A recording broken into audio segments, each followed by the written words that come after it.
olha só, gente, no último domingo, lá no Fantástico, teve uma reportagem muito importante e assustadora, na verdade, né? Porque pessoas com autismo, é difícil lidar com eles, é uma situação complicada também, mas quando você aprende a lidar com a situação, ela se torna muito mais tranquila, muito mais fácil. E estão aplicando ou dando medicamento para essas pessoas, dizendo que vai solucionar esse problema, para as famílias, inclusive. E é uma solução muito estranha, ácida, que causa diarreia, causa um monte de coisa no corpo e supostamente estaria curando esses pacientes. A Ju, que está aqui junto com a gente, já veio no programa outras vezes para falar sobre o autismo. Tudo bem com você? Retorna aqui no programa porque você estuda isso, estuda e trabalha com autistas também. Quando você vê uma matéria falando desses medicamentos, o que você pensa? Dá mil medos, né? Primeiro a gente pensa a questão da exploração.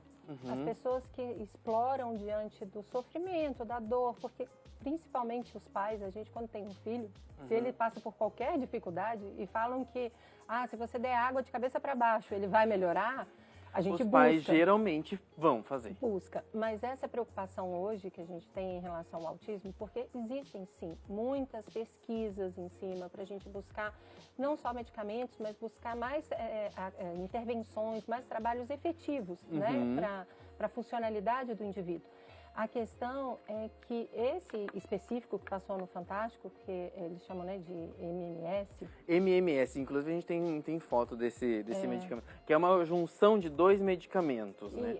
Na verdade, ele vira um dióxido de sódio, que é um material de limpeza e que foi criado por um americano que ele diz que cura autismo, cura câncer, cura um monte de coisa, só que a questão é que ele realmente provoca muito mal.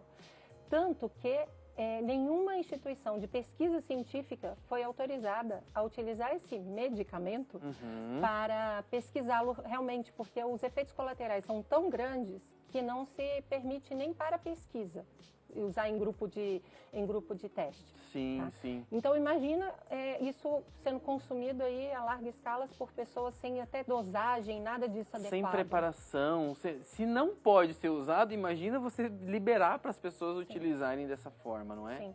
E com uma proposta de cura de um transtorno que a gente ainda conhece tão pouco. Nós temos tantos pesquisadores excelentes pelo mundo afora, pesquisando, e cada dia, assim, cada conquista é comemorada, mas que ainda existe muita coisa para a gente conhecer, né? Então, e ao invés de trazer a cura, ela traz outras doenças associadas, pode trazer problemas no esôfago, no intestino, em todo o aparelho digestivo. Sim. Então, assim, corroer, trazer problemas sérios mesmo de saúde. Então, imagina, ácido clorídrico misturado com clorito de sódio. Na verdade, ele é similar à água sanitária. Imagina você estar dando isso para uma criança, que seja um adulto, enfim. E algumas pessoas até relatam que aí saem até pedaços do intestino da pessoa com diarreia e tudo mais, e é porque está limpando a pessoa. Gente, que horror existe pensar isso. Outro mito a respeito de bactérias e vermes que não são detectados em exames serem os causadores do autismo. Também nada sobre isso foi confirmado até hoje em nenhum tipo de pesquisa. E aí, são pesquisados em vários lugares. E aí o que acontece? Como existe esse mito de que é por conta dos metais pesados e por conta desses vermes, quando se toma isso, a proposta é que limpe esses vermes. E aí saem paredes do intestino, saem pedaços do intestino e os pais ficam felizes achando que é o verme que está saindo e que o filho então não vai ter mais autismo. E não é assim. Na verdade, ele está comprometendo todo o aparelho digestivo dessa criança, desse indivíduo, causando com certeza doenças muito piores mais para frente, a longo prazo. Se não a curto prazo, né? Mas é muito sério isso, né? Na verdade, assim, hoje, o que a gente indica para as famílias, né, de um modo geral? Não utilizarem nada que não tenha um estudo, que não tenha uma busca científica a respeito. Uma comprovação científica.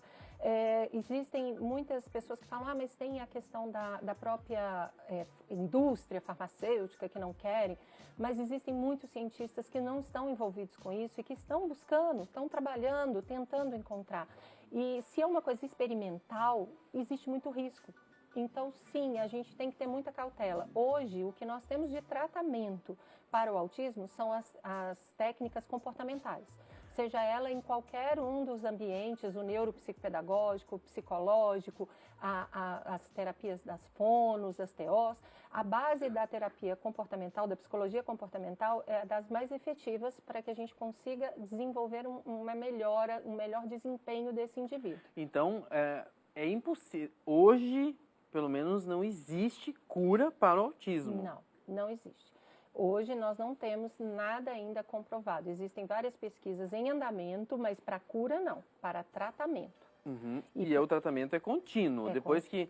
Tá, agora deixa eu te perguntar uma coisa. Como que é diagnosticado uma criança com autismo? Porque o adulto já é um pouco mais... Já foi diagnosticado lá atrás. Às vezes.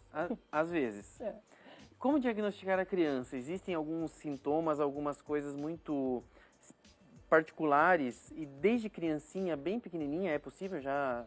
Então, o autismo, a gente entra dentro de alguns aspectos. O social, a dificuldade de relacionamento social, o imaginário, então dar função para aquela brincadeira, dar uma função, às vezes ele dá funções que não são as reais para os brinquedos, e a questão da própria comunicação, da fala, atraso na fala. Tá? Não só de articular, mas de conseguir elaborar frases, de comunicação. Então, assim, são alguns fatores. Hoje, a gente está trabalhando muito com o diagnóstico precoce. Então, não existe mais aquele negócio, a criança não fala, deixa o tempo dela, vamos esperar. Não, nós temos os marcos do desenvolvimento, aquelas etapas onde cada indivíduo precisa ter alcançado determinada habilidade até tal idade. Então, vamos dizer, da fala, no início, a criança com 2 anos, ela já tem que estar começando a pronunciar 2, 3, 4 palavrinhas, né? Então, a gente já tem que estar observando essas questões. Se até então ela não fala, eu preciso procurar, no caso, uma fono, um profissional, ou mesmo o próprio pediatra. Hoje, a questão dos médicos, da associação médica, tudo, eles colocaram o quê? O MChat é um dos protocolos de rastreio para se observar pautas do autismo. Então, ele é aplicado já desde pelo pediatra, quando ele percebe alguns traços, alguns sinais que possam ser significativos. Então, até 2 anos de idade, ele já começa com esse protocolo, já dentro do pediatra. Do pediatra, até porque os pediatras eles já têm uma determinada regra de comportamento das crianças. O que é típico, né? O que é esperado para cada idade que se desenvolva. A idade para sentar, para andar, para engatinhar, para falar, tirada de fralda, tudo isso são os padrões que a gente observa. Isso, são padrões, são regras que às vezes podem ser seguidas, mas em alguns casos, claro, não andou até 1 ano. Tá errado? Não, ele vai até 1 ano e meio, 1 ano e 2 meses, 3 meses, para poder andar. Tá dentro da normalidade.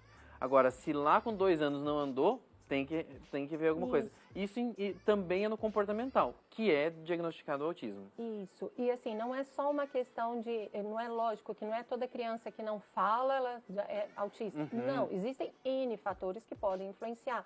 O desenvolvimento da fala, do andar, né? Até mesmo das relações sociais, até mesmo a questão de estímulo da criança de socializar com os outros. Mas eu preciso investigar. O que a gente não pode é ficar no achismo.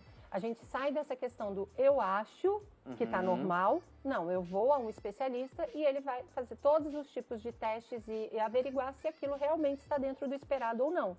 Se a gente pode aguardar mais um tempo para o desenvolvimento daquela criança. E deixa eu te perguntar uma coisa. No Sistema Único de Saúde, hoje no SUS, existe esse acompanhamento?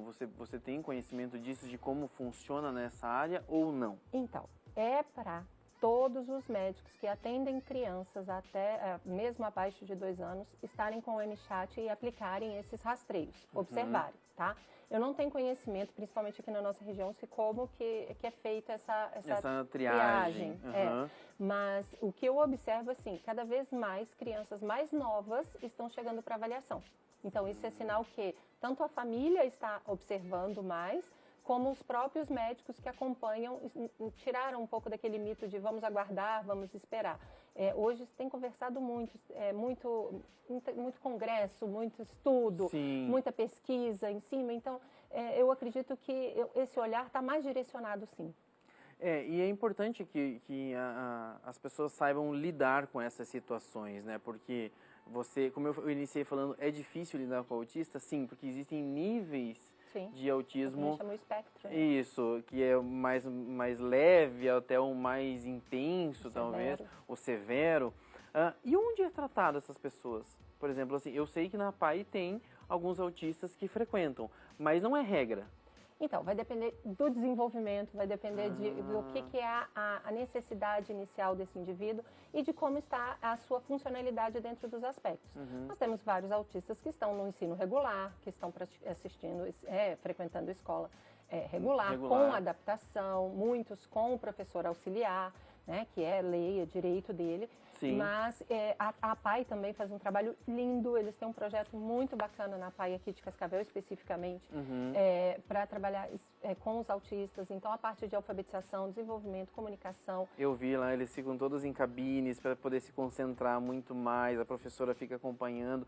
Eles têm um espaço também para eles, pra né? Eles. Então, assim, é muito, muito legal. O que funciona mais é o contraturno. Então, eles os que conseguem estar no ensino regular participam do contraturno na PAI para as outras atividades também. Tanto a parte da ecoterapia, como a fono, a TO, psicólogo, outros terapeutas que existem no ambiente. Mas nós temos muitos que já que participam, às vezes, de terapias externas. Então, por exemplo, na neuropsicopedagoga, no psicólogo, na fono, com profissionais que também possuem essa habilitação. Porque uma questão muito importante é que não é porque eu me formei em psicologia, eu estou apta a trabalhar com autismo. Não é porque eu me formei, eu sou fono, eu estou apta a trabalhar. Porque são questões bem específicas, como qualquer outro transtorno, qualquer outra dificuldade.